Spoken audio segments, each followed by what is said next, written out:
Raskolnikov, a poor and alienated student, plots to murder a pawnbroker to prove his theory that extraordinary men can commit crimes for a higher good. He kills the pawnbroker but also murders her innocent sister Lizaveta, triggering guilt and paranoia. Raskolnikov falls into delirium, battling fever and mental torment while hiding the stolen goods.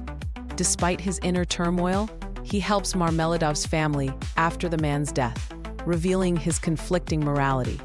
His friend Razumikin nurses him back to health and introduces him to Sonia, Marmeladov's daughter, a kind but impoverished prostitute.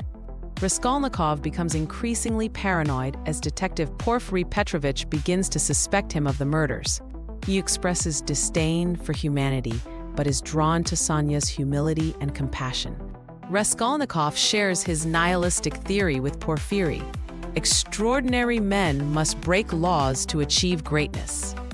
Porfiry suspects Raskolnikov, but holds back, waiting for him to confess willingly.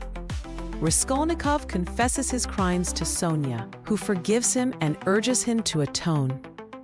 Sonia reads to him the story of Lazarus, symbolizing spiritual rebirth and hope for redemption. Meanwhile, Svidrigailov, Dunya's former employer, overhears Raskolnikov's confession and uses it as leverage. Svidrigailov attempts to blackmail Dunya into marriage, but, rejected, dies by suicide. Lushin, Dunya's fiancé, tries to disgrace Sonia with a false accusation, but is publicly exposed by Lebeziatnikov. Katerina Ivanovna, Sonia's stepmother, descends into madness and dies from illness and poverty. Raskolnikov grows increasingly isolated, wrestling with the weight of his guilt and his fear of punishment. Porfiry visits Raskolnikov and admits he knows the truth, encouraging a voluntary confession. Raskolnikov initially resists, but ultimately follows Sonia's urging to confess and seek redemption. He kneels at a crossroads and confesses in front of witnesses, symbolizing his return to humanity. He is sentenced to a Siberian penal colony, where Sonia follows him and remains by his side. At first, Raskolnikov shows no remorse in prison, remaining distant and withdrawn.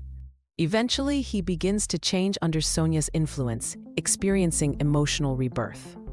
The novel ends with a glimmer of hope, as Raskolnikov opens his heart to Sonia and contemplates redemption.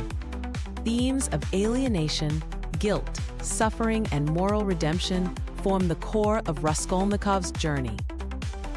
Crime and Punishment is ultimately a spiritual tale about the power of empathy and the possibility of renewal.